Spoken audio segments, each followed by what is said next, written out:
Video call में अपनी बड़ी बहन अनामिका से बात करते हुए राधिका उसके चेहरे की चमक देख रही थी। 55 की उम्र में भी उसका चेहरा 16 साल की किशोरी की तरह आकर्षक लग रहा था। आज वो बहुत खुश नजर आ रही थी। उसका बेटा तन्मय आईएएस ऑफिसर जो बन गया था। दीदी, आपकी मेहनत सफल हुई। आपके संघर्ष का फल आपको मिल गया। हाँ राधिका, भगवान ने मेरी प्रार्थना सुन ली। बेटे ने बहुत मेहनत की थी। दिन रात एक कर दिया था उसने अपनी पढ़ाई में। कई रात सोता ही नहीं था और पढ़ता रहता था। मेरी तो हैसियत ही नहीं थी इसे अच्छे प्राइवेट स्कूल और कोचिंग सेंटर में डालने की। इसने सरकारी स्कूल और अपनी मेहनत के बल पर ही आज यह मुकाम हासिल किया है। मेरा आंचल इसने खुशियों से भर दिया। हाँ जानती हूँ दीदी, तन्मय बहुत मेहनती है, पर यह गुण भी तो उसने आपसे ही सीखा है। आपने उसे पालने पोषने, पढ़ाने लिखाने में कितनी तपस्या की। जीजा जी के आपको छोड़कर जाने के बाद आपने अकेले उसकी परवरिश की।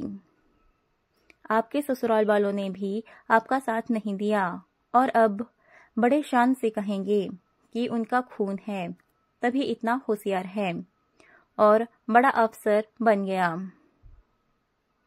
छुटकी, छोड़ उन पुरानी बातों को। आज खुशी का दिन है, मैं वो सब भूल चुकी हूँ। प्रणाम मौसी जी।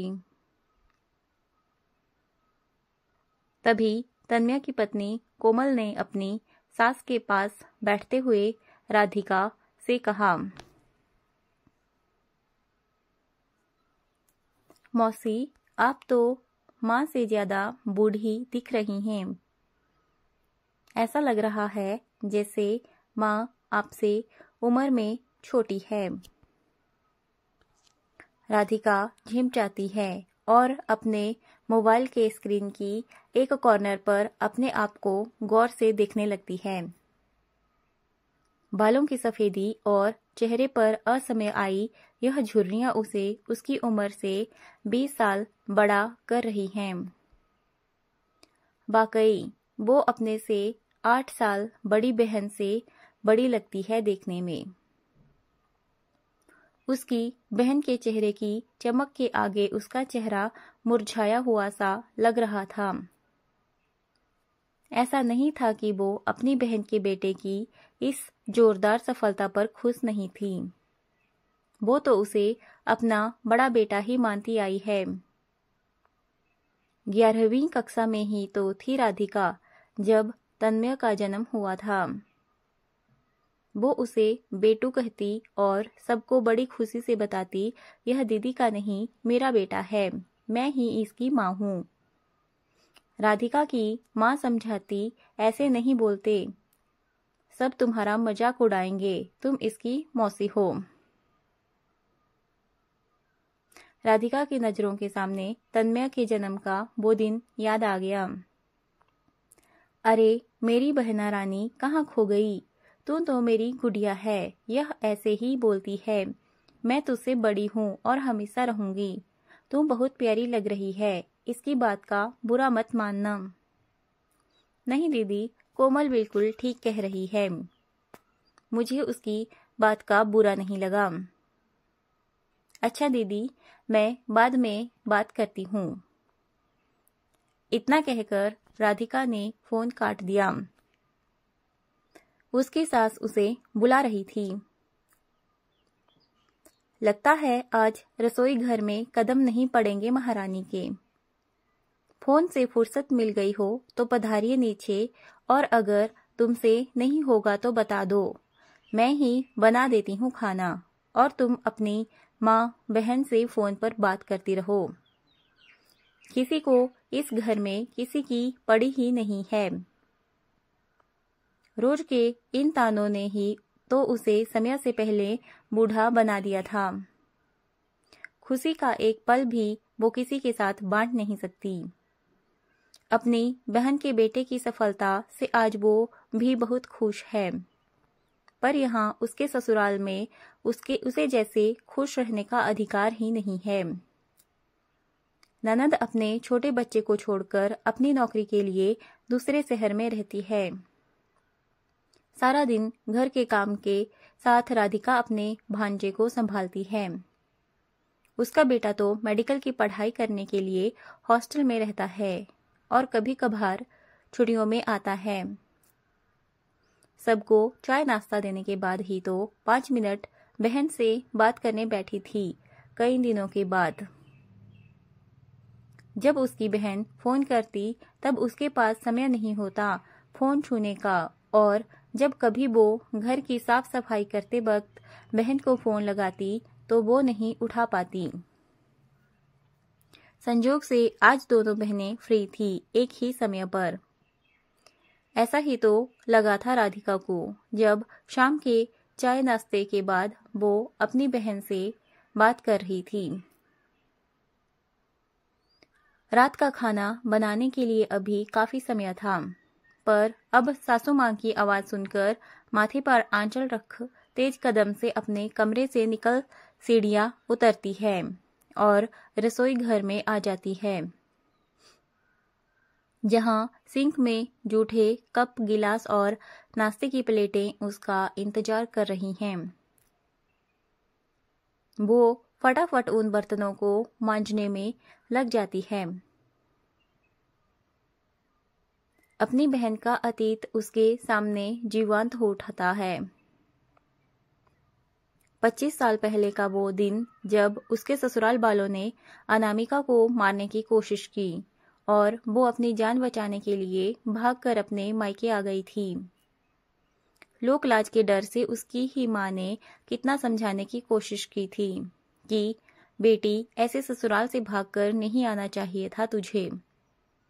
हर औरत को ससुराल में बसने में समय लगता ही है। तू अपने स्वभाव से उनका दिल जीत सकती थी। तुझे ऐसा नहीं करना चाहिए था। अब इस समाज में हम सिर उठाकर नहीं रह पाएंगे। सब तुझमें और मुझमें ही कमी है बोलेंगे कि बेटी को कुछ सिखाया नहीं। माँ, लोग क्या बोलेंगे इससे हमें फर्क नहीं पड़ना चाहिए। देख नहीं रही दीदी की हालत, किस तरह से जानवरों की तरह सुलूक किया है इसके साथ उन लोगों ने।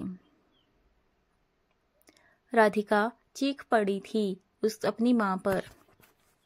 उस समय वो 14-15 साल की ही तो रही होगी, पर अपने बहन के मुरझाए चेहरे और जगह जगह चोट के निशान से बिलख उठा था उसका हृदय। अब उन जानवरों के पास दीदी को नहीं जाने देंगे हम लोग। तुम भी इसी की तरह हमारी छाती पर मूंग दलना और हमारा सिर हमेशा झुकाए रखना। भाई की इन बातों से दोनों बहनें गले लगकर खूब रोई थी। फिर राधिका ने ही अपनी बहन को संभाला। दीदी, आप चिंता मत करो, सब ठीक हो जाएगा। आप कल ही स्कूल में नौकरी के लिए कोशिश करो। छुटकी, सिर्फ 12वीं पास को कौन से स्कूल में नौकरी मिलेगी। कम उम्र में शादी करवा दी, गांव देहात में ले जाकर। 5 बार गर्भपात करवाया है मेरा उन दरिंदों ने, और मुझे बांझ कहते हैं। तेरे जीजा जी तो साथ रहते नहीं हैं, साल में एक बार आते हैं कुछ ही दिनों के लिए, और अपनी माँ बाप भाई बहनों की सेवा के लिए मुझे गांव में छोड़ रखा है। दीदी, आप हिम्मत मत हारिए और अपने चेहरे से उदासी के इन बादलों को हटा दीजिए। अपनी कॉलोनी में एक नर्सरी स्कूल खुला है जहां टीचर्स की जरूरत है। मेरी सहेली की मम्मी ही उस स्कूल की प्रिंसिपल है। मैं कल ही आपके साथ चलती हूँ। उसके पिता अपनी दोनों बेटियों के भविष्य की चिंता में चल बसे। बहुत कठिन समय था दोनों बहनों के लिए। उसकी माँ बेटे और समाज के दबाव में आकर भले कुछ भी कहती, पर बड़ी बेटी की नौकरी और उसको आगे बढ़ता देखकर वह बहुत खुश थी। अनामिका उस समय 3 माह के गर्भ से थी जब उसकी सास ने उसे धक्का दिया और वो पेट के बल गिरी। वो तो जिसको इस धरती पर आना होता है उसे कोई नहीं रोक सकता। अनामिका के अपने ससुराल से आने के 6 महीने बाद तन्मय का जन्म हुआ। बच्चे के जन्म की खबर पर भी उसके ससुराल वालों ने साफ कहा, यह हमारा खून नहीं है, हमें इससे कोई मतलब नहीं है। अनामिका का पति आया था अपने बेटे के जन्म की खबर पर और उसे अपने साथ ले जाने की जिद करने लगा। आप मुझे यहाँ से ले जाकर फिर अपने गांव उसी नरक में छोड़कर शहर कमाने चले जाओगे। मुझे नहीं जाना आपके साथ। सोच लो कैसे पालोगी अकेले इस बच्चे को। इसे 2 समय का दूध नहीं दे पाओगी तुम अकेली। पाल लेगी दीदी इस बच्चे को, आप चिंता मत कीजिए। इसकी 1 नहीं 2 माँ हैं। राधिका ने बच्चे को गोद में समेट लिया।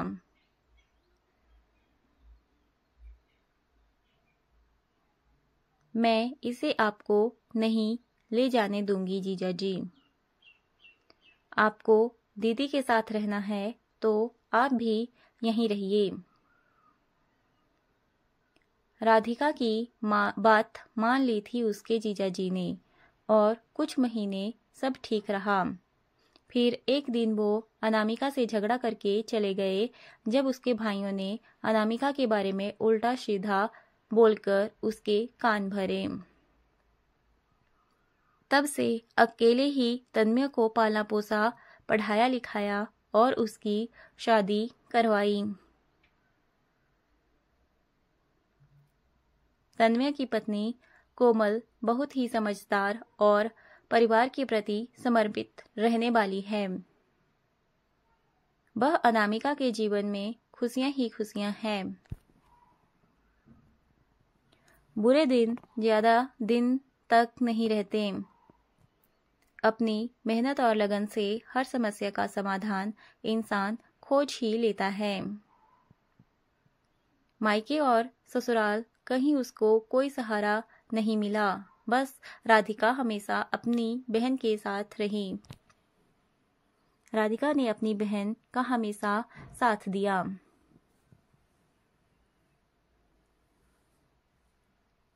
राधिका की शादी के बाद उसके जीवन में भी बहुत कठिनाइयां आई, पर वो अपनी बूढ़ी माँ को और ज्यादा दुखी नहीं देख सकती थी। इसीलिए उसने निर्णय लिया कि कुछ भी हो जाए वो अपनी माँ को कुछ नहीं बताएगी। माँ की खुशी इसी में है कि उसकी बेटी ससुराल में खुश रहे, तो वो दिन जरूर आएगा। इसी विश्वास के साथ वो रोज सवेरे उठती है और दिन भर अपनी सास की हर बात मानती है। उसके बच्चे भी कभी उसका नाम रोशन करेंगे। आखिरी रोटी कब तवे से उतार ली अपने अतीत में भ्रमण करते हुए उसे पता ही नहीं चला। उसकी तंद्रा तो तब भंग हुई जब उसका भांजा उसका आंचल खींचते हुए बोला, मामी भूख लगी है। उसे गोद में उठा उसका माथा चूम लिया। रसोई के दरवाजे पर खड़ी उसकी सास बोली, बिटिया यह बार बार मेरे पास आ रहा था, नानी माँ कुछ खाने को दो, इसीलिए तुझे बुला रही थी। माफ कर दे, कभी कभी तीखा बोल जाती हूँ मैं भी। कोई बात नहीं माँ जी, खाने में मिर्च का होना भी तो बहुत जरूरी है, वरना खाना बेस्वाद हो जाएगा। आप मेरी माँ की तरह ही तो हैं। फिर आपको माफ़ी मांगने की कोई ज़रूरत नहीं। अच्छा, पता है दीदी क्या बता रही थी? तन्मय IAS ऑफिसर बन गया है। अरे वाह, यह तो बहुत खुशी की बात है। बड़ा संघर्ष किया है तेरी बहन ने। सास बहू का रिश्ता माँ बेटी जैसा ही बन जाता है। जब माँ की तरह सास कभी डांट दे तो बेटी उसे अपना दुश्मन ना समझे। अरे बेटिया, अपना सोनू भी देखना, एक दिन बड़ा अफसर बनेगा। फिर तेरा चेहरा भी खुशी से चमकेगा। अभी तेरी बहन ने मुझे भी वीडियो कॉल पर यह खुशखबरी बताई थी। अच्छा माँ, कहते हुए राधिका अपनी सास के गले लग जाती है और अपनी बहन का खुशी से चमकता चेहरा उसकी नज़रों में समा जाता है। बच्चों की सफलता से सबसे ज़्यादा खुशी उनकी माँ ही होती है।